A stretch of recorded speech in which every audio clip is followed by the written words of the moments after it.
Fantasy Golf Degenerates podcast brought to you by nobody yet. So reach out to us if you are in the mood to sponsor the show in the future. This week we are going to the Butterfield Bermuda Championship out in Bermuda. Surprise, surprise. And as always, I'm joined by Kendo VT on X. What's up, Kenny? What's up, man? Pretty solid week, pretty good event. Ben Griffith going out there, taking it down. We'll speak on that. I did hit Ben Griffin 13-1. If you listen to this show, you saw that. I also came in second in the $44 club throw for the second time in the last 5 events. So we're picking up a little bit of steam here as the season goes on. It's the third outright win in my last 10 starts on tour with the Rocket Tommy at the Tour Championship, the Rocket Pot Guider Tour Championship with Tommy, and this event here. So 6 total outrights for the year. So we're going okay. But let's go, Kenny. Hitting outrights, it's not easy. It's not easy, man. Well, here's the thing. I wanted to talk about this, and since you're sort of leading the way, before we go into talking about the event in Mexico, I wanted to talk, what do you think is a good year for someone who bets every PGA Tour event? I have what I think. I have a number in my head that's the minimum that I want to get to, and that I feel is a respectable number. Very, very solid.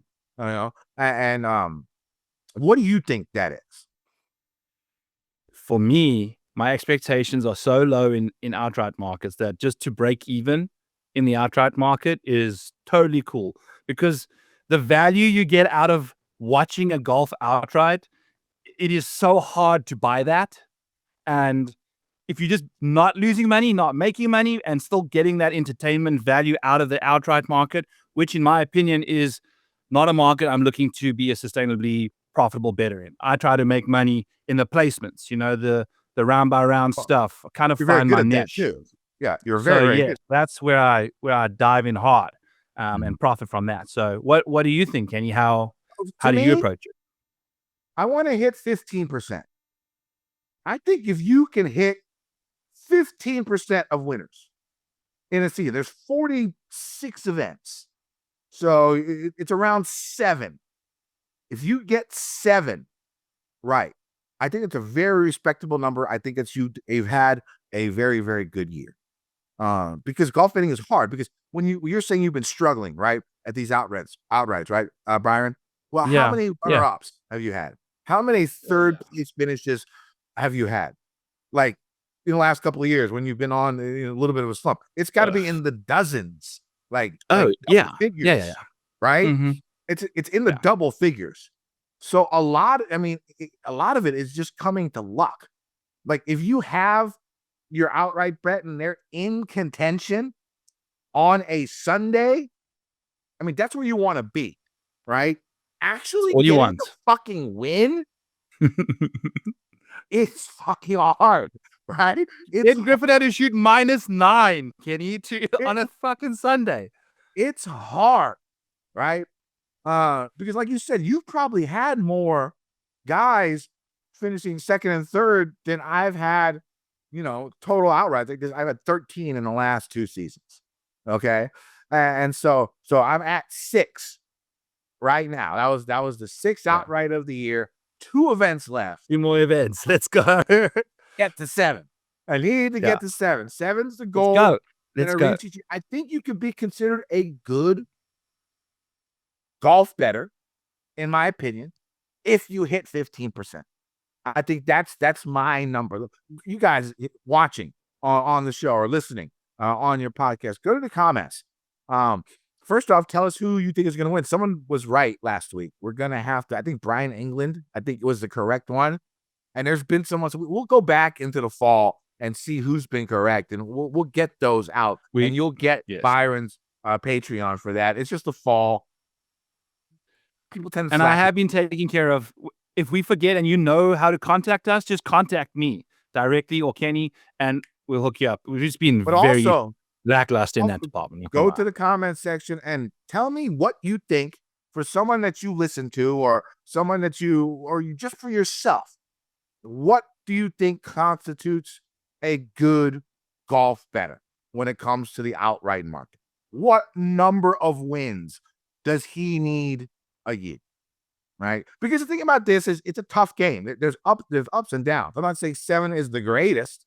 I know guys that have 12, 10, or 14 in a single season, and it's fucking amazing.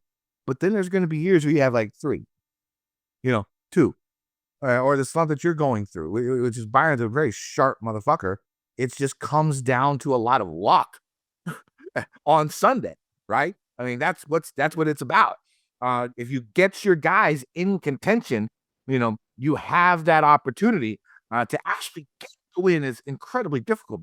I will say, the one thing that has changed the way and has helped me is each way bet.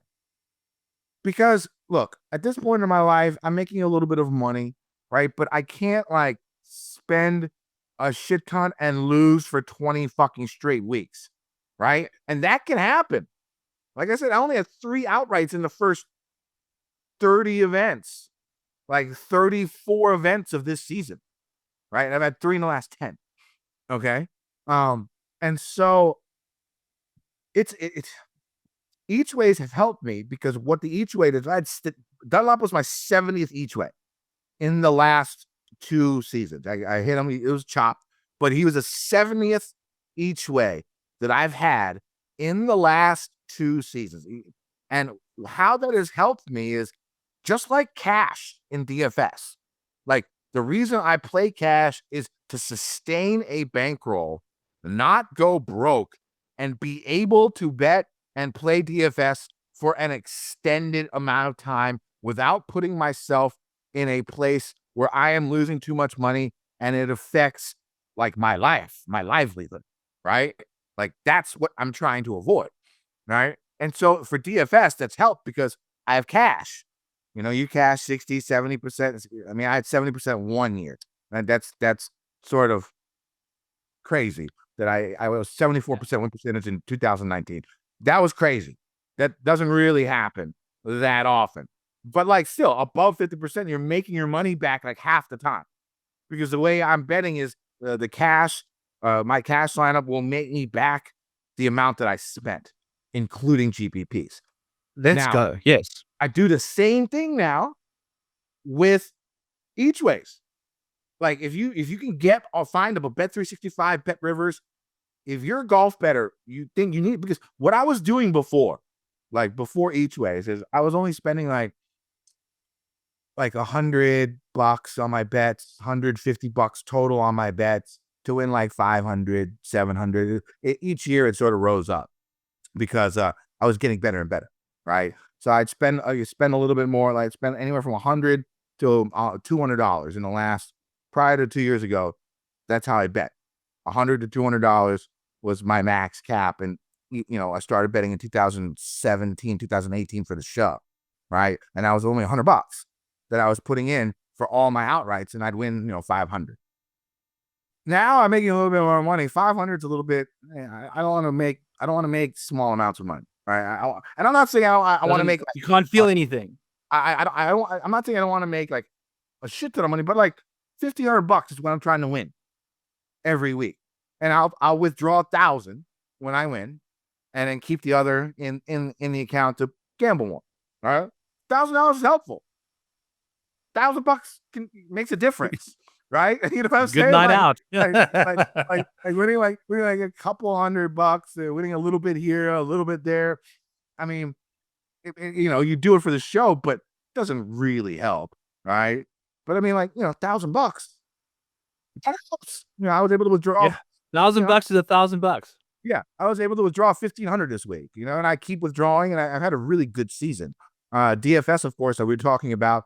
But anyways, for the whole thing about each ways. So how I bet each ways now, I'm betting all, each ways. If you guys don't know, it's, you're betting the outright number, and whatever that number that you bet, whatever the amount that you bet, it's added on to I do 8 places. So if the guy finishes in the top 8, you get 1/5 of his initial outright bet back.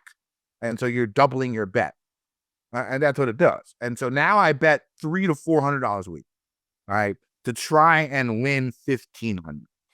And so, I've enjoyed that, and it's helped. And the DFS, of course, has been really good this season. Took down, I was in first going into Sunday, in the $44 club tour at Mexico, and I ended up finishing second because Grayson Six shot even par on a day where guys are shooting. If he shot 2 under, which was like you would have lost strokes to the field, right? If he shot 2 under, I would have shot even far. I would have won, right? I would have won. So, and if Higo made that birdie and Young made that birdie on 18, I would have won also. But the guy who beat me, I mean, his dude shot like 36 under par on Sunday. I mean, that's gonna happen. That's gonna happen. Yeah. But I've had first. That was the second place. So I won the club throw like 5 weeks ago. So I've had a first, a second, a third, a fifth, an eighth, and a 12th in GPPs this year. By far my best year. I'm going to make a good amount of money this year. The thing I'm a little bit bitter about is I've made more in the third place finish in the regular season. That was at the RBC Heritage. I finished in third. I made more money in that third place finish than I did in the win at Silverado and the second in Mexico. Combined. Contests. Combined. Oh, my God. Combined. Because it's the false one. Like, if I won those, if I got first and second in the regular season, that's 30 grand. That's 30 grand. Now, granted, it's a lot smaller. Way more people, maybe a bit more sharper people. But it is still like a larger dollar. Once I made the shift last March from mass multi-entering 50 to 100 lineups a week and just trying for a lottery and just going with like the lineup generator and just plugging numbers in, right? I did that for years with really very little real success. Like I'd have a few top 10s here and there, or top 5 every once in a while, but never the big win, right? I hadn't won a GPP like that since like 2018, maybe.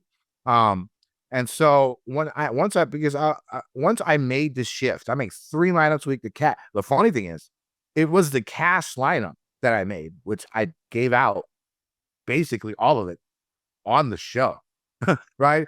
That was the lineup that came in second this week. So always put your cash lineup in the nice GPPs, because if I didn't, I would have been so pissed off, right? But that was my cash line.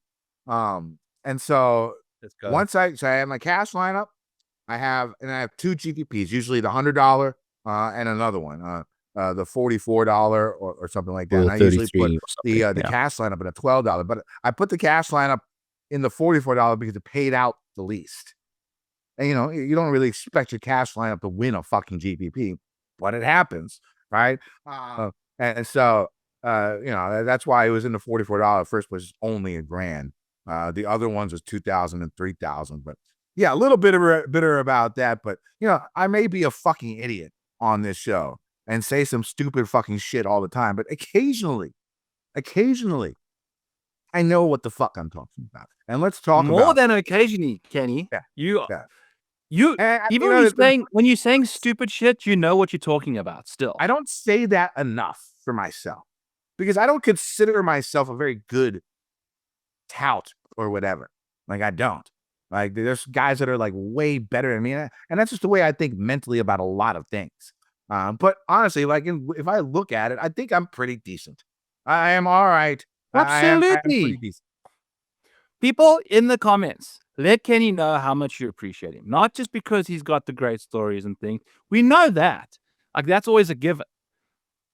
Kenny's smart and he undersells himself. So let's hype the man up in the comments. And let's party. We need to celebrate the man. The myth, the legend. No system though. Like, I'm looking back at my outright wins from this year. Right, Sony 100-1 Nick Taylor. All right, and then it was JT 28-1 at the Heritage. Pockeider 70 to The 1. I Rockets. have this written down. Let me bring it up. But like I had Pot Guy to 70 to 1. Pot Guy to 71 at Rocket. Rick Fox. Fox Fox in 60 to Canada. 1. I think that was Mexico, right? Or Canada. I knew it was Canada. Canada. Tommy 10 to 1 without Scotty. Tommy Fleetwood 10 to 1 without Scotty. And then Ben Griffin 13 to 1. And Ben played amazing this week. And I will say the reason why I bet Ben at 13 to 1, I look back, it's only the third time I've bet the favorite in the field since Wells Fargo last year. Wells Fargo last year, I bet Rory 9 to 1 or 8 to 1 or whatever he was. He won, right? He won that event. And then maybe it was 2 years ago. I don't remember. And then I bet Scotty once this past year at some event. I think it might have been Colonial. I don't remember. He lost. Scotty's the only one that didn't win when I bet the top of the board. But he played extremely well. Higo, of course, had that miscue on 12. He had a chance, but I had Higo too in my card. He missed out. The birdie 18, and I would have gotten a place. I had him top 3 for the place. Now, what to say about Brian Griffin? Because Ben Griffin, not the dog. Peter. Yeah, one thing I will say about him is, like, when I first put it in, I didn't really hesitate. But like, I know people will look at it and be like, why would you bet Ben Griffin at 13 to 1? Like, it doesn't seem like a normal type of, like, Rory, sure, Scotty, yes. But here's the thing. Like, when you look at Ben, in the last 14 events, he's made 12 of his 14 cuts. So let's eliminate the 2 missed cuts. It was JDC and it was the Open Championship. So let's remove those. In the 12 made cuts he's at, or the ones we played the weekend, because some of our Siggies, he's finished top 14 in every single one. Yeah. Every single one. And it's not like shitty fields like we saw last week. Like, it's signature events. 2 top 10s in majors. Right? Mostly signature events. Like, playing the best in the fucking world. He's finishing in the top 14 every time. Right? And all the time. He's in all the fields all the time. Yeah. And he's had 2 wins. And that's not even including Zurich in those 14 events. If you look at him compared to the field that was the rest of the field outside of Spawn from last week, it was one of the biggest gaps in talent. I think can you name something where, like, okay, he's not Rory, he's not Scotty, but like, this would be like Xander, the way he's playing. It's like the Zozo. Xander, like 2 years ago, like when he won, he'd be in that level. Do you know any golfers of that level that play an event like this? Like, I couldn't think of any. Yeah. Right. It's a good question. And so, yeah, I can't think of any. Like, a top 5 player in the world in 2025 playing an event where everybody's ranked outside the top 100, basically. Right. These guys are trying to, like, save their jobs. Right. So they obviously have not played great golf, like, during the season. And I know golf is variable. Like, there's a lot of variances and stuff like that. But I mean, perfect weather. And I've never seen, and people might have been worried about the time off from the Ryder Cup. He played India. So he got, like, a couple weeks ago. So he has that, he knocked off the rust. You know what I'm saying? And so that's why I made the bet. I mean, 13 to 1, like, I have not seen a discrepancy between, like, the best player in the field and the rest of the field like that ever. I can't think of anything like that. Where a guy who's been let's say even top 4, top 3 player, he has as many wins as fucking Scheffler this year. Right? Oh, not as many, but he's the only person to have 3 wins outside of Scheffler and Rory. Right? I mean, so he's a top 5 player, 25, playing in an event with this talent. These guys are good, but they've played bad. They played badly all year. It's kind of like Scotty at the Byron Nelson, right? Scotty at the CJ Cup, Byron Nelson. And he won.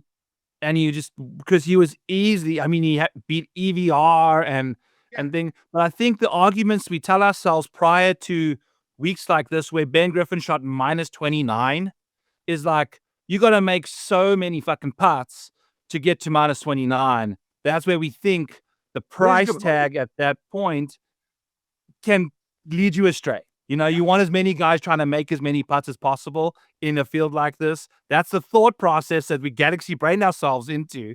But if you just simplify it, you say, who's going to win the tournament this week? You ask your dad. Your dad asks you. He's like, oh, Ben Griffin. He's easily the best player in the field. Well, what is his odds? 13-1. Boom. Doesn't matter.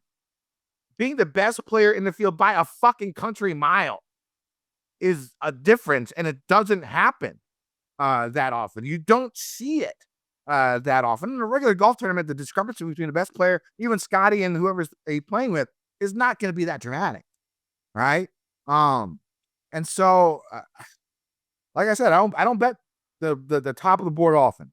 And it worked out, and you probably won't see me bet the top of the board again for the rest of the year, because for a long time, because shit like this, it doesn't happen. It doesn't, Kenny, but I was playing golf with Sweet Spot DFS. Shout out Sweet Spot. Up in southern Minnesota, we decided to travel north 2 hours, and it was 20 degrees colder up there. We're playing in like 42-degree temperatures. We played the whole day. We were chatting about you and how good you are at just one and dones and hitting outrights. And we were both like, we do a lot of the safest stuff, like with DFS. It's one position isn't going to change everything. It does when you're at the top of the board. You know what I'm saying, though? But like where the variance isn't that big of a deal. Well, here's because one thing I forgot to mention about it is it was 13-1. So some people got it 15-1. It's not like Scotty 3-1. It's not even like Rory 8-1, 6-1. Right? Those numbers might have swayed me away. Right? I only had to bet $100 to win the 1,500. Right? Yeah. I mean, like, yeah, and I have a $350 budget. So I still have $250, and I did win only, no each way, right? And so that was your shot. 13-1. The number I thought was a good number, right? Like a really, really good number for a guy who is that far above everyone this year, just based on form. Yeah. But Kenny, like you said, you don't have a process, right? You've mentioned you've hit guys at different, like a process set in stone, so to speak, that you can just write down for someone to learn from. You don't have that. Your process is you're a golf sticko. You watch golf all the time. You know how to gamble by understanding the numbers associated with that golfer, and you read the tea leaves. You lean into a bit of narrative as well. You take into account how people feel and what is going on in that city, that person's life. How important of a week is it for this person? Like, are they going to play their best? That's ultimately what you're looking for when you're betting an outright, is getting the optimal performance out of that golfer. A model's only going to show you one thing of this, but like, if you just didn't have a good feeling about that guy, that can be enough to get you off an outright bet, and you just play him top 10. For instance, we're talking about bankroll management and things like that. I just want to cap off with how I bet is I was quite proud that I bet Rico Hoey top 10 and Garrick top 10, and Garrick came through at plus 290. So I bet a full unit on that, and I made 3 units back. So I pretty much covered the Rico top 10 and the each ways and the outrights, which are both a unit apiece. And that to me is a successful week, because if I can keep doing that, I'm technically making money in the placement market. But then when you cash outright, and there's then you get like, exactly. Good not to have a strong run coming up soon. So for guys who want to, yes, I expect that to happen. And so you just grind through the fucking tough times. Yeah, exactly. And you got to know, like, I'm only betting 1 unit on outrights, and I'm betting a unit on a placement bet for each person. So I know which area of my betting I want to focus most of the funding. Like, you have a set amount that you only bet because you're only betting placements. Outright, sorry. So that's your outright budget. I also have a outright budget. But for me, I don't have a placement budget. I just kind of, depending on the placement bet, I can have 12 units in play any given week. Like if I'm 2 units in on a Scotty Scheffler top 10, you got to be minus 200 for one of those kind of things. So you got to be leaning into a lot of bankroll management when you are just doing all your different types of bets. You got to find which ones you're the best at and focus the most money there. Yeah. I that's what makes the gambling in the DFS fun. All the different strategies, all the different ways to do it. There is no set way. You have your placement, but don't be afraid to make adjustments. That's the one thing I will say when it comes to DFS and betting. Don't be afraid don't get so caught up in the way that you have done things. Be open to change. Changing from MMEs 50 to 100 lineups to 3 was a huge shift.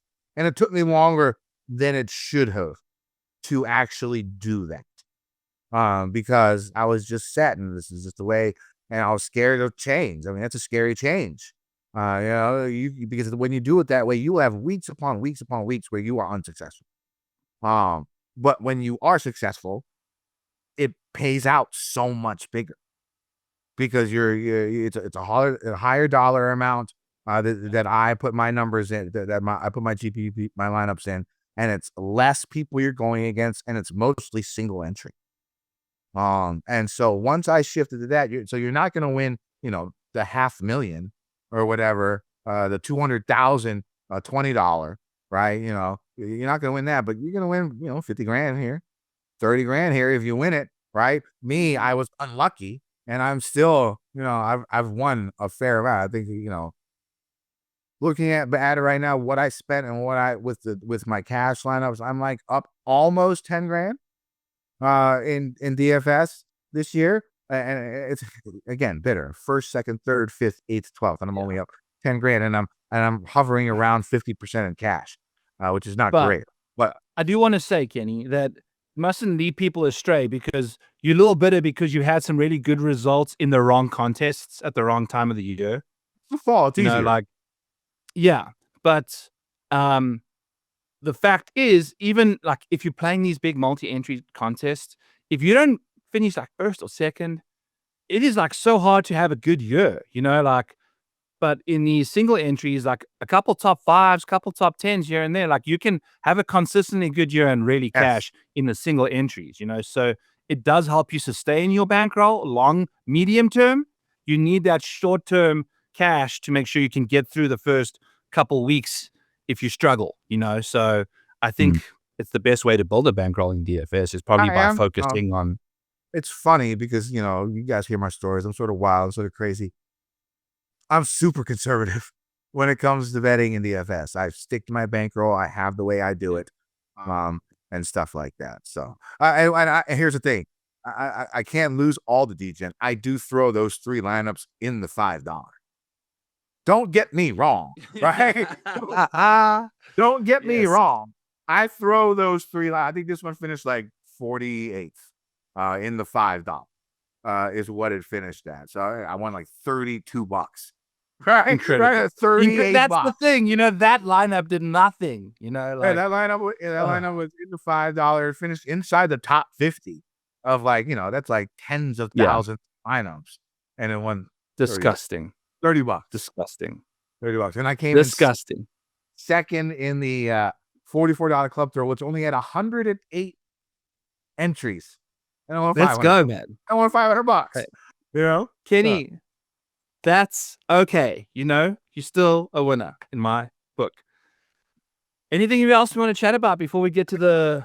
Yeah, one more. I did play golf myself this weekend. I'll try and keep this short because Byron is on I can't really speak right now. The reason I can't speak is because I am still recovering from this past weekend. I am so tired right now. And it's not even because of playing of the wins that I had yesterday. Like when I play golf, I have like a set group of guys, like a foursome where I know I can call one of them or all of them will play every weekend that I want to play. Right. So I have these 3 other guys. They're all dads. You know what I'm saying? All my age, 45 or old, you know, around 45. They got their shit together, really good jobs. They used to party a lot, right? But they've calmed down, like myself. And so, you know, we go out, we play every weekend. We don't drink that often.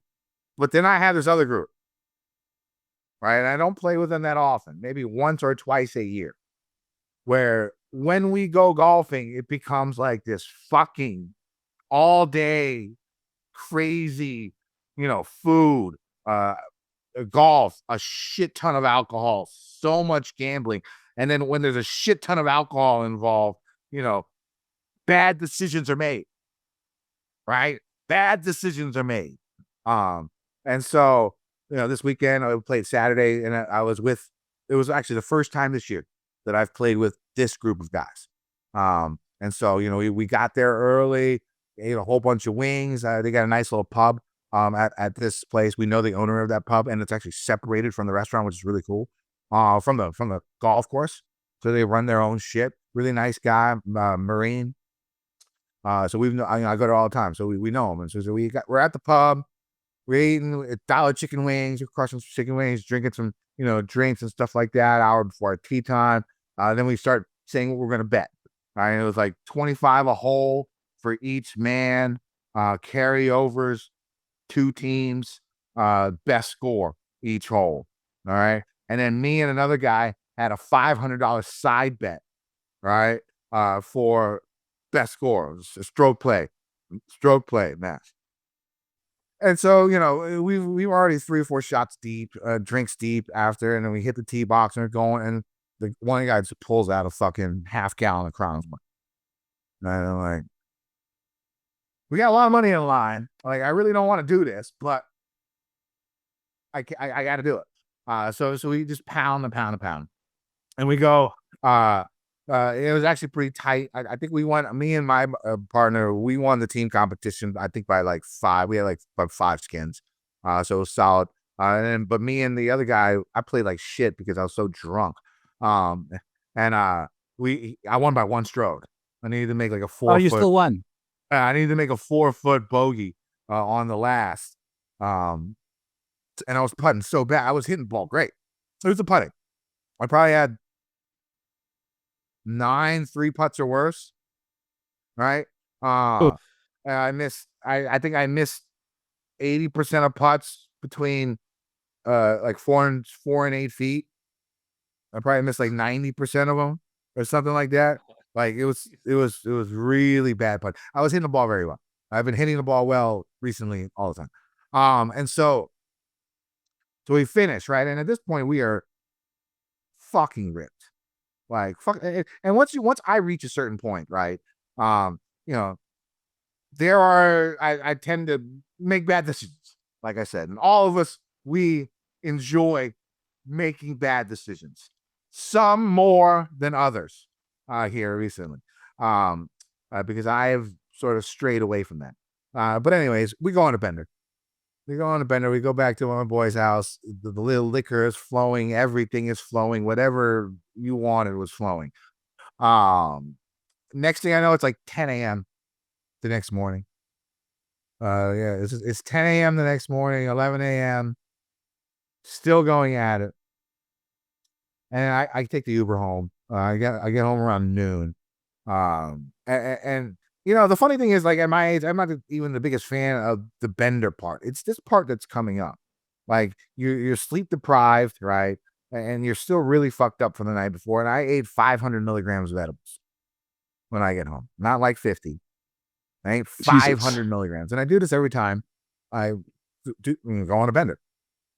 And it's hilarious because how this correlates to the golf show is there's a certain like 2-hour window in the next like 10 hours after I got home. And this is every single time where everything that's in my body, the alcohol, the weed, all the food, and all the other ingredients are in my body. There's like a 2-hour window where like my mind becomes like, I don't know.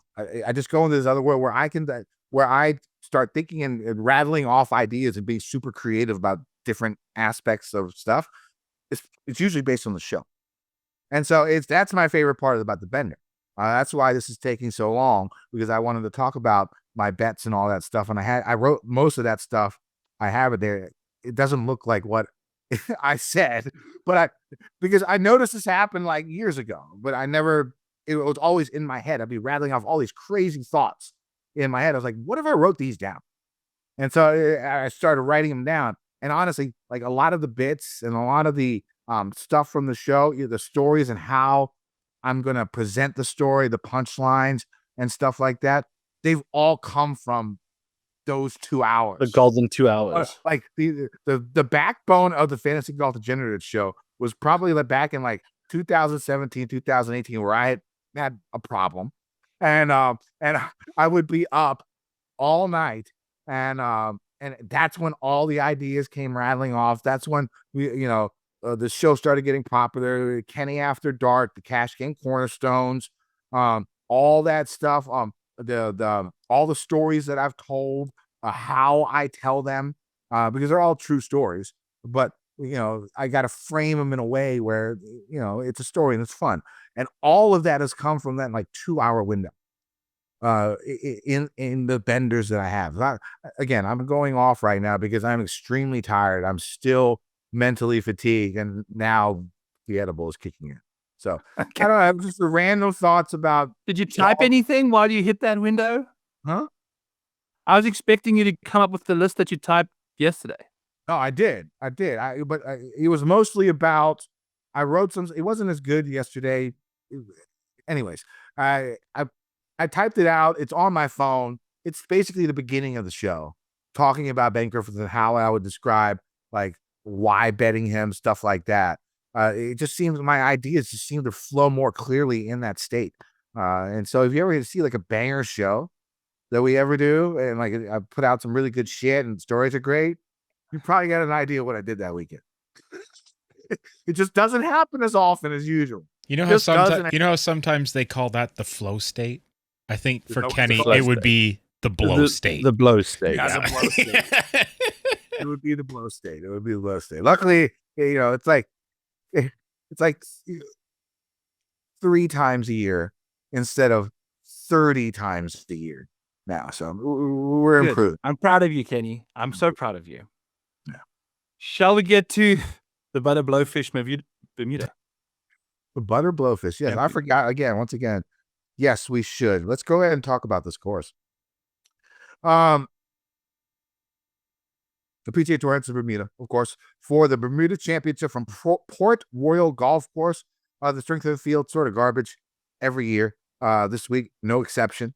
One thing to think about when the field is this poor in GPPs, this is the time to really take a hard look at chalking the 6K range, the 7K range, and even quite possibly the 8 and 9K range.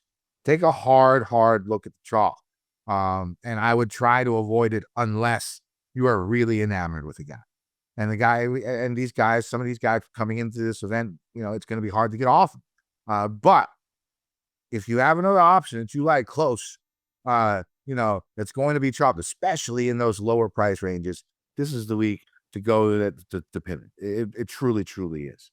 Now, weather looks like it might be a large factor this week. You're looking at 15 to 35 mile per hour winds. Now, it's Monday. It can change. The weather is super important for this course. It drastically changes how the course is played and what type of scoring it will be in all honesty, like what players we're looking for, right? So doing this today, basically I am going to look for golfers in windier who play well in windier conditions.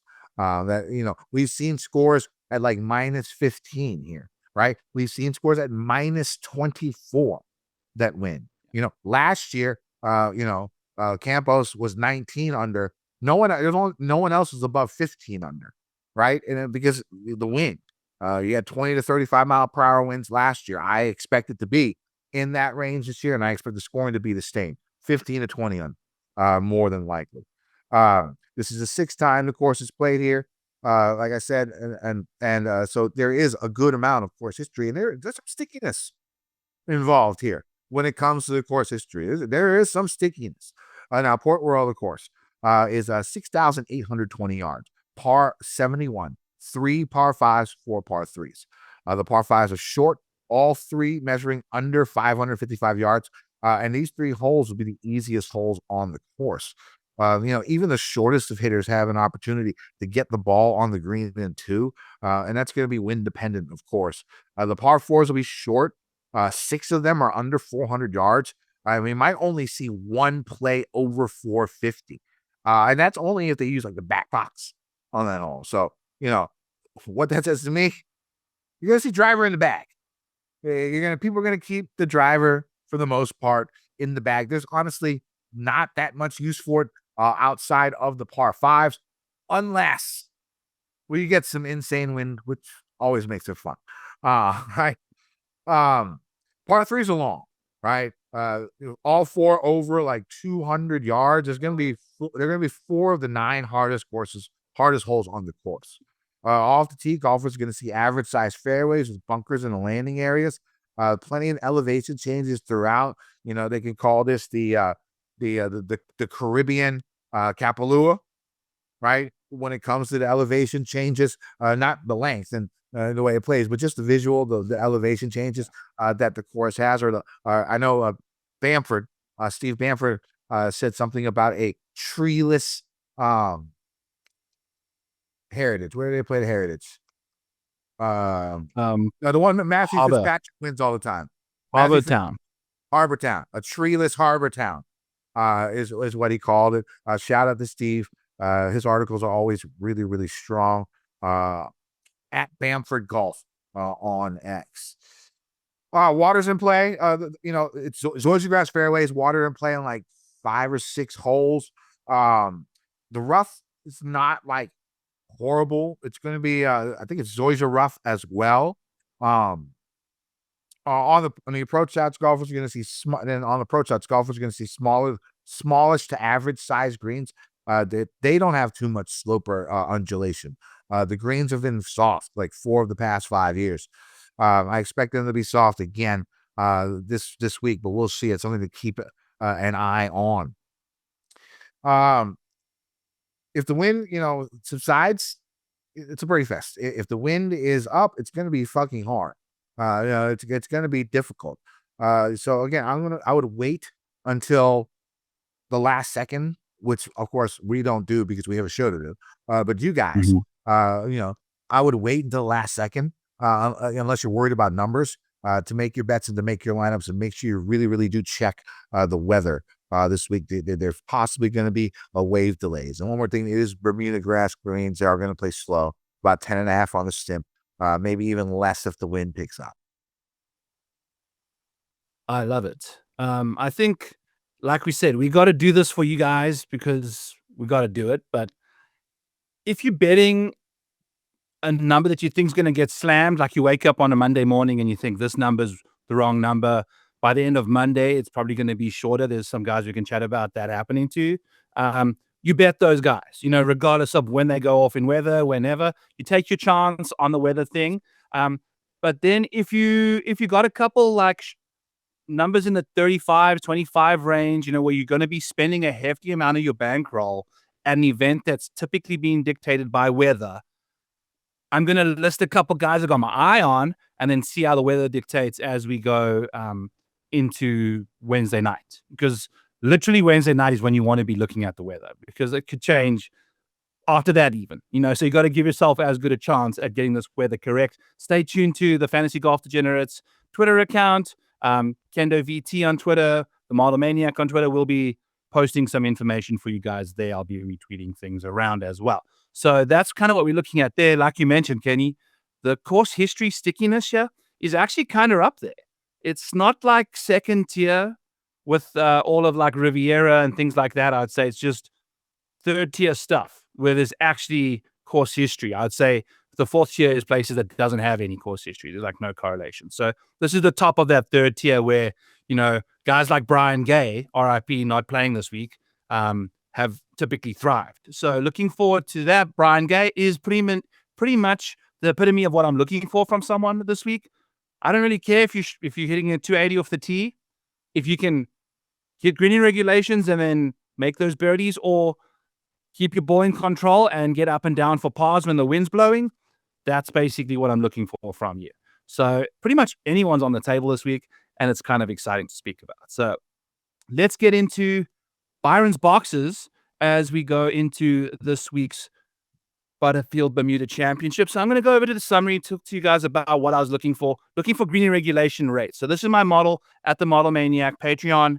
Use code FGD50 for 50% off your first month over there.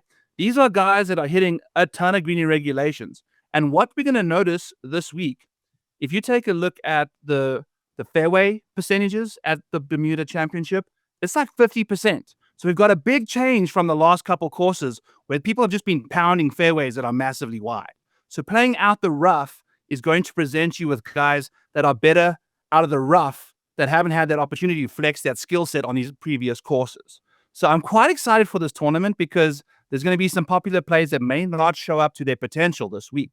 And these are the guys that hit that. And then if you go over to the strokes gained approach situation, I have everybody that is out of the rough inside 150 yards showing on the screen here. And I've got Martin Laird, Ricky Castillo, Taylor Montgomery, Danny Walker, Nico Echeverria, Victor Perez, David Skins, Carson Young, and Camilo Villegas, right? Did he win this tournament? He did. Yeah, so surprise, surprise, he's in the mix. That makes a lot of sense. So inside 150 yards, that's where a lot of these shots are going to be coming from, out of the rough. So these are two boxes I'm particularly in the mood to take a look at this week. And you can see if you just change green regulation rate from 100 to 150, you've got different names that show up, because some guys are better out of the fairway and some guys are better out the rough. They have different swing planes and things like that. So it's really important to make sure that you have the understanding of what you're looking for from a golfer this week. And that's why you listen to the Fantasy Golf Degenerates. So hit the like, hit the subscribe. We appreciate the hundreds of you that watch us during the fall and the thousands of you that show up when the golf is fun to watch again. So those of you that disappear, we're kind of disappointed in you, not going to lie. But anyway, Kenny, hit us with your bets for this week's. So I know. Oh, I'm going to cut this up and mail it to every single one of you guys. Bets for me. First one, it's going to be Nico. 40-1, 3 places, right? You can get him 3 places. You can get him for 40-1 right now. That's the number I took. Coastal Track Specialist, 1 at Coastal Track in Puerto Rico, 2nd at Coastal Track at Sony, won a fall event last season, looked solid last week. So that's going to be my first bet. Second is going to be Patrick Rogers, 22-1 with 8 places, right? We've seen the likes of perennial bridesmaids, Fleetwood, Cam Young, win this year. Could it be P. Rogers' time? Maybe, right? I mean, the guy is, I think, 2nd on the money list for golfers without a win on PGA Tour. So, it could be his time. He looked really strong last week, and he fucked me in the GPP because the guy in first place had him, right? I had Higo, who was the big different one, and he had P. Raj, and Raj went fucking ham on Sunday. It makes him look solid in my book. If the wind is up, he's a Port Royal course specialist. 3 top 10s here, right? So I'm not worried about if the wind is going to be extremely horrible, no matter what his numbers say they are in the wind, because we've seen him play this course in the wind fine, right? So sometimes you can look at numbers and be misled, right? Because honestly, like from the wind perspective, like he doesn't look great. There's going to be golfers that don't look great in that perspective, but that have performed well this specific course. Lipsky, 75-1, 8 places. Played well in the past, 9th last year, 13th the year before. One of the best iron players in the field in windy conditions. Really has really good from especially with that wedge game inside 150. Real solid, even in the wind. Actually, in the wind especially. He's good from those ranges. One of my favorites this week, Ben Silverman, 90-1, 8 places. I will talk about him more in another segment. Pavon, 175-1. I'm just throwing the flyer out there for a huge number. Just like last week, we saw a glimpse. He looked okay. 175-1. We've seen him win bigger events than this. I'll go ahead and throw him in there. Campos, 200 to 1. He won last year. I can't keep up with you on these names. 200 to 1. I'll just throw it in there. He won last year. So those are going to be my bets. And so they're going to be for the week. Nico, 40 to 1, 3 places. Patrick Rogers, 22 to 1, 8 places. Lipsky, 75 to 1, 8 places. Silverman, 90 to 1, 8 places. Pavon, 175 to 1, 8 places. Campos, 200 to 1, 8 places. Let's go. I don't even know if we have any. I don't think we have any overlap. You didn't have Justin Lowe on there, do you? I was too busy typing things in. All right. So cast lineup. Let's go. That's what we're looking for. We're going to just start off with Lindeque's ladder bet of the week. We're going to throw a random segment in here while I've got one of these cooking. Here is my Model Maniac Patreon, and we've got Justin Lowe's situation for you guys. So we're going to bet him outrights 110 to 1. That was this morning. It's gone. There's 60s, there's 80s. Make sure you're shopping around on this one. But we're also looking for him for a top 5. If you go over to FanDuel, their actual dead heat odds are there's some value there, because the difference in the odds between the dead heats and the ties paid in full is big enough to take on that risk this go around. I have a little tidbit on the quick formula here. If you want to read it, just pause the video and you can kind of do the math and zoom in and figure yourself out there. I think I broke Kenny's brain the last time I did this. So top 10 bet for him as well, plus 650, top 20 bet at plus 280. So basically you're betting a whole unit on him to get it across the line, betting like a quarter of a unit on the outright, a quarter of a unit on the top 5. And then, you actually want to bet a little more as you're going down the ladder. You want to bet, how I did it was like $5 on the outright, $5 on the top 5, $10 on the top 10, and then 15 on the top 20. So you're kind of making sure that the moment you cash that first ladder, you still, regardless if the other ones don't cash, you're still cashing that bet. So there's a lot to like. You go over here, you click on the link, and here's Justin Lowe. Here's what I wrote about him. If you get limbo, you get lower with Justin Lowe over here. And he's got some great course history. He's played this course 4 times, finished 5th, 20th, 8th, and 17th. He's never finished outside the top 20 at this venue. And he's recently got hot. He hasn't played well this year, but he finished 31st last week at the WWT, and then 3rd at the Bank of Utah. So he's found a groove, and I'm kind of liking what Justin Lowe is getting up to at 100 to 1. Is that from your Discord? Or your That's Patreon? from my Discord. Oh, that's awesome. So you can just click a player and play info comes up? Yeah. So how I do my write-ups now, instead of doing an article, I have a player profile page that every write-up for that player that I've done when I've made a bet on him is in there. So you can just click on that Justin Lowe name, and if I've bet him multiple times, there'll be stuff. I can show you real quick how. No, but it showed you it showed you his course history numbers. It showed you that was the thing that I saw. Just I have a site that I go to, but it's nice that you can just click on a player and be able to get that information. That's pretty cool. Yeah. And in my models, that's all there for you guys too. I've got course history tabs. I've got recent form, all that stuff for you guys too. Obviously, I'm not on Byron's Discord. No, but you are a big advocate of it, Kenny. So I appreciate you for that. Other guy that I'm going with is usually a guy that you on, Grayson Sigg.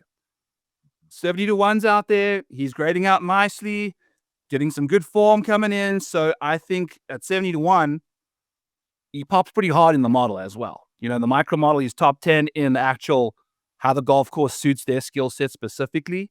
The micro model, remember, if Grayson Sigg is hitting a 260 off the tee, I want the proximity buckets that are unique to him hitting it that far. I don't want it from Patrick Rogers' 310-yard drives. That's a whole 2 buckets of ranges that people are just modeling things in the same proximity buckets. When in today's modern era, golfers are hitting it so far from each other, they're not even going to be in the same proximity bucket. So I'm just going to say proximity bucket one more time, because that's basically what we're using to differentiate these golfers and show up guys that don't typically show up in other models. So the micro model is my new jam.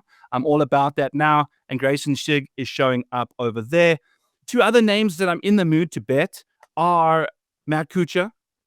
I'm going to take a look. Those are like 35 to 40 to 1 bets. A bit more on my bankroll going on there. And then I also want to take a peek at Martin Laird. Oh, I've actually bet Martin Laird. Sorry, 200 to 1.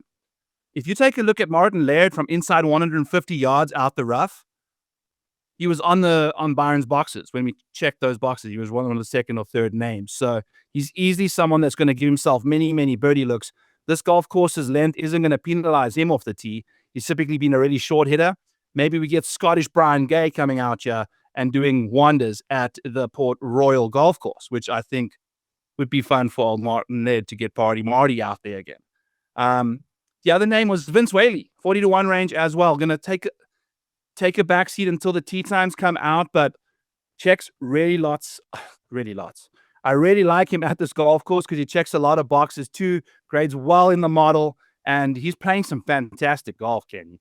Like, remember when we used to just say him as a guy that we're looking to just make the cuts? I mean, look, he's on my betting card now. So at 40 to 1, which is kind of absurd to think about. But those are my guys. I'm not going to be going too crazy again, especially in this time of the year. You know, I don't go too nuts on the placement market either, because I like to play the placement market on good golfers like Scotties and Rorys, and more of a sure thing.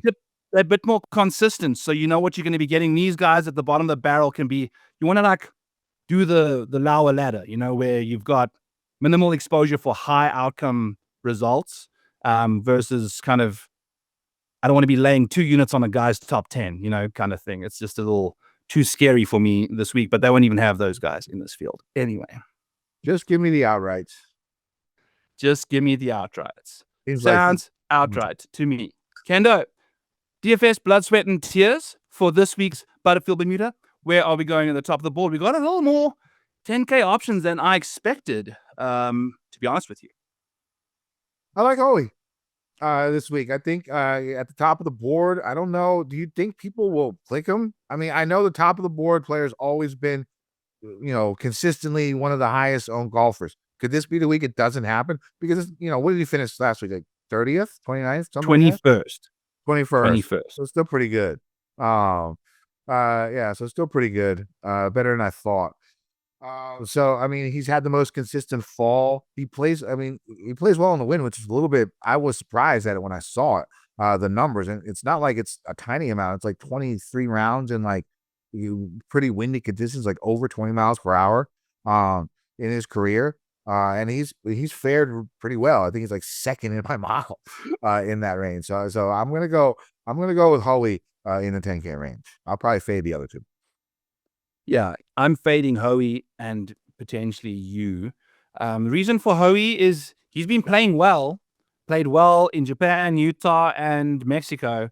But again, all of those courses were easy to hit fairways, pound the green regulations, you know, not chipping as much as we should be expected to see this week. You know, I think you're going to need to lean into that short game a little bit more. You're going to have to make a little bit more of those par putts from 6 to 8 feet than you have been looking at, you know, the last 3 weeks. So this could be one of the players that sees a downfall just because of the course type that we're playing this week. So basically everything you just said makes a lot of sense, and now I don't know if I want to play. You want to play Thorbjorn Olesen, who kind of fits the mold a bit better. I thought of him there, but I went with Howie instead because of his win numbers. I'm looking at numbers. I'm an idiot. That's okay. I mean, if you got your angle, you take your angle. And I do think, I mean, maybe people think the same way as I, where the short game might trip him up a bit more. That taking my Howie for the courses he's played and been successful on, and then coming to this course, it does make a lot of sense. I will agree to that. Yeah, it's like having drank wine, and then all of a sudden you just got Red Bull vodkas down your short game, yeah, and off we go. So to me, I'm happy to almost start. Kevin Yu keeps popping. He's number one in my model again, but god damn it. He's one of these dudes that just like honey dicks you all the time when he shows up there. I mean, he's done really... And at this price, it's hard. It's too hard, yeah. So I'm almost totally okay outside of Thorbjorn Olesen going into the 9K range to start lineups for sure. It's a massive one. We've got Vince Whaley, who checks out number 3 in my model at $9,000 flat. So, I mean, let's go. I think this course, he typically struggles hitting fairways. He typically struggles off the tee. This is the one way to go about it when you're taking a pick at the 9K range, Kenny. Who else are you going with in this department? I just lost my place on my computer, so give me a second. First cash game cornerstone is going to be Patrick Rogers. I don't know how much he costs because I don't have the screen up right now, but he is my first cash game. $9,500. $9,500. It's going to be P. Raj. Talked about him in the betting segment. His course history is really, really strong here. Music, obviously he can play well in the wind, and he will. He had good form last week, so I'm just going to try to see if he can ride that momentum. My next cash game cornerstone is actually going to be Whaley. Again, another person who makes a ton of cuts. He hasn't missed hardly any here recently in the last, 13 rounds or something like that. I'm sorry. I don't have Whaley in my cash game cornerstone. That's why I needed to read it. I mean, to look at it. I have Kuchar. I like Whaley. I like Whaley a lot this week. I will be playing him. I am going really, really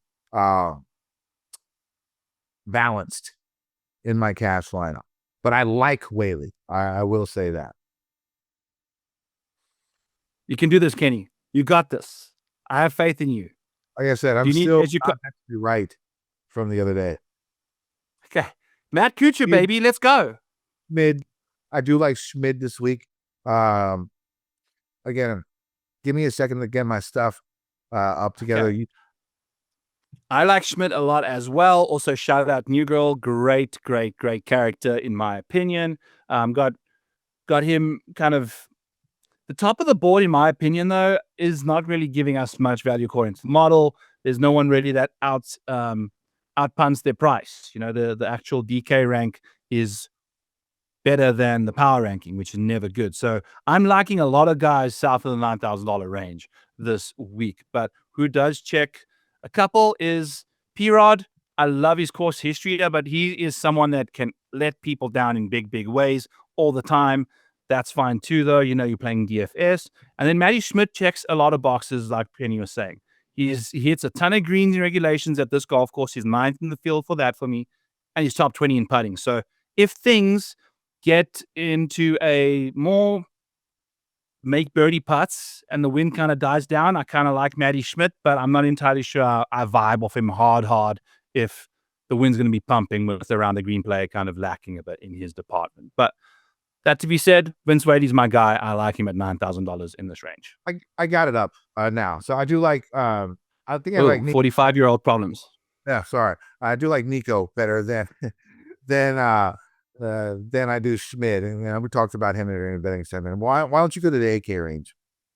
Okay, but you're going to have to come with me, Kenny, because I know your guy, Matt Kuchar, is at $8,600, doing his thing, shaking that finger at caddies who would want more than 10% of their pay cut. But Sahith Theegala's in this field at $8,000 as well. Luke Clanton making his way into $8,300 range. Mark Hubbard over here as well. And then we've got Alex Smalley and Sam Stevens at the top of the board with Chad Ramey. Kenny, I was like kind of vibing and thinking he could be a sneaky little Brian Gay lookalike this week. But at $8,900, I mean, he's priced kind of fairly, I think. So curious on what you take on AK ranges. And I was wrong. Whaley is one of my cascade cornerstones. My bad, people. The mental, that's another thing about, going on these crazy alcoholic binges is the mind just doesn't recover. So yeah, Whaley, we talked about him. Byron went over him already. We're good to go. He is my second cash game cornerstone. My third cash game cornerstone is going to be Matt Kuchar. Another guy who plays well in the wind. He's been super consistent. He's been a bunch of finishes in the top 20 here recently on tour. He's tied in almost in the top 50. He's like top 15 or better in like every single stat I'm looking for when it comes to the win in the last and that's throughout his whole career. I'm talking like 100 rounds. So I like Kuchar a lot. He's going to be the second cash game cornerstone. Other guys I do like in this range. I think one guy, Victor Perez. I think he'll be a sneaky play. That didn't make my Hustler Play of the Week, but he was one of the ones that I thought of, and he could be Hustler Play of the Week Plan B if you're looking for it. So I do like Victor. Iron game is strong. He can really putt. Even he's had flashes here recently in the fall where he popped for a round or two. You've seen it with some low scores. He's used to the wind. He made his bones in the Euro Tour, right? So he should be used to the wind. I like Perez as like a pivot option in the AK range. I love that. I think he's got 1 point of value for me in this range too. But my guy that's already checking the most boxes for value here, 13 places. I got him ranked second in the model. DK price is 15. It's Matt Kuchar. And that's why I'm looking for him in outright market. I'm totally down for him at $8,600. I think this course suits his game perfectly. Doesn't have a course history here, but I think the course fit, this course suits a lot of old retiring guys, because they're great with the wedges. They don't need to lean on distance. Kuchar is exactly one of those. Give me him in this department there. And then I think, Kenny, anyone else I'm looking at over here? Victor Perez checks box at 19th in the model. And Chad Ramey, want to chat about him. 7th in my model. And DFS pricing is 12th. So there's a 5-point jump over there for Ramey. Hits a ton of fairways, is great around the green, and can make those putts. I think it makes a lot of sense for this kind of a golf course. Typically isn't the longest off the tee, but this venue is going to serve him so well. Great finish last week, T2 at the WWT. So the guy's feeling it. Maybe he completely takes a dump. Maybe he doesn't. That's from T2. Yeah. I'll be back. Chad Ramey and his bionic neck, because he holds his head down longer than anyone I've ever seen. In the 7K range, Kenny, I like Ricky Castillo because he hits 1,000,000 greens from the rough inside of 150 yards. He checks out number 4 for a course fit in this model for me. So Ricky Castillo at $7,800 is going to be the Terminator play of the day. I don't know. I'm just coming up with, I'm going to just leech off whatever you give me as we're going through the DFSs and come up with my own play of the day as my play of the day. So Terminator play of the day, Ricky Castillo. He'll be back. You miss a fairway, he's back on the green regulation rates through the roof. I love what he can do with the putter as well. So Ricky, $7,800. Give me him. Power rank him number 5 in my model. He's only 7,800 smacks. Taylor Montgomery, $7,300. I've been saying at these courses where long irons are heavy in hand, Taylor Montgomery is a fade. When you have wedges in play, Taylor Montgomery is a smash. This is the roundabout play of the week. We're just going to keep throwing out plays. I'm just fucking with you, Kenny. Okay. Taylor Montgomery, $7,300. Let's go. I mean, the short game's too good and the wedge play is fantastic. What are you doing in the 7s? Seamus Power is going to be my final cash game cornerstone at like $7,500, $7,600, 76. Again, he's played this event 5 times, made the cut all 5, top 25 in his last 3 times here. 1 here, coastal track specialist. He's used to the wind. I'm going to go ahead and use Seamus as my final cash game cornerstone. So my cash game cornerstones for the week are going to be Patrick Rogers over here at 9,500. Vince Whaley at 9,000. Matt Kuchar at 8,600. And Seamus Power at 7,600. I do like Justin Lower. He's in my cash lineup. I will let you talk about him. Patrick Fishburne, someone who looks like he could play with his long irons. Tee to green, he has been solid. I like Fishburne in the mid-range. Who do you like? Jackson Suba at $7,200 is 34 spots ahead of his DK price for me. He's fantastic on approach play, and he can make those putts. I think he hits it quite far off the tee and really struggles with accuracy. So around this golf course, those 3-iron stingers for him are going to be no problem. They're going to be putting him right next to the likes of a Matt Kuchar drive anyway. So I think if, guys off the tee in general, if they struggle, like, it can help rectify that this week because you're not going to be hitting that many fairways anyway in all the wind. So maybe you're hitting it in the crap, maybe you're not. It's just, we'll see how these guys go. But I'm a big fan of Jackson Suba. And then, like you mentioned, Ben Silverman. I'm in on Ben Silverman as well. He's ranked 24th in the model. DK pricing has him 53rd. So there's a big gap over there. He does some good stuff off the tee and makes a bunch of putts. So that's his skill set in the 7K range. Kenny, in the 6s. Party Marty Laird, $6,700. Think you got to be playing him if you're looking to save some value. I think he could be a low-owned option that can help you with some salary savings. So, any other guys you like in the 6K range? In the 6Ks, I did miss 7K. It is the Hustler Play of the Week. It is Ben Silverman. He's also the 90-1 with 8 places that I'm going to play. Third in Utah, 21st last week. Top 20, RSM, Myrtle, Mexico, Vedante, and Sony. Those are all coastal tracks. He won in the Bahamas on the Corn Ferry Tour. So I like Ben Silverman a lot as well. He is my Hustler Player of the Week. 6K range, just some names.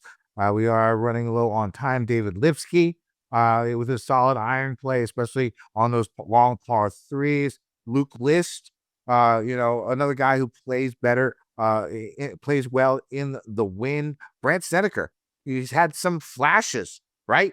He's had some flashes. The course is short enough, like you said, where the old men can sort of come in here and do their thing. We know that his ass can play in the wind. One of the most famous wind victories, probably almost a decade ago. In California, yeah. Oh, Adam Svensson. Adam Svensson. Iron game strong, tee to green strong. So I'm going to go ahead and use a little bit of him. I am all about it. Adam Svensson, you said? Yes. Yes. Woo! Good. We saved that one there, Kenny. And we could possibly still be both wrong. But it doesn't matter. It's late in the show. I've got a couple guys called Kevin Velo at $6,200. If you give me him at that kind of price, I think we're getting some good savings compared to what the model's kicking him out as like a middle-of-the-field guy. Then you're taking a look at Kevin Streelman. Like him a lot. He's one of these great wedge players that can make things happen on and around the greens. Not necessarily the longest off the tee, but he's $6,200 can get some stuff done for you there. And then you're not going to believe me, there's Jonathan Bird, $6,400. Just one of these scrambling, delightful guys, just going to hustle his way around you. I think he gives you some value at that kind of price tag. We'll see what he can do. But don't forget to play Marty Laird, $6,700. He's my dumpster bin guy. So that's what's cooking this week on the Fantasy Golf Degenerates. We made it through. Kenny's about to take a monstrous nap, potentially 3, and get us the hell out of here. But just sign up to the Model Maniac Patreon. Showed you all the tools earlier. That's all in there for you guys. All my bets, as I make them nice and early, I'll share that stuff on Twitter a day after or so, and then go from there. At the Model Maniac, use code FGD50. Kenny, tell the people where they can find you, where you live, Social Security, and get us the hell out of here. Find me on X at KendoVT. I have my card, my full betting card out there. I'll probably add some more bets. I still have a fair amount in the bankroll to do that. So make sure you figure that. Follow me on X, and should be a fun week. It's a little bit of wind, different type of course than what we've seen so far in the fall swing. Should be interesting. Let's win some motherfucking money, DGen Nation.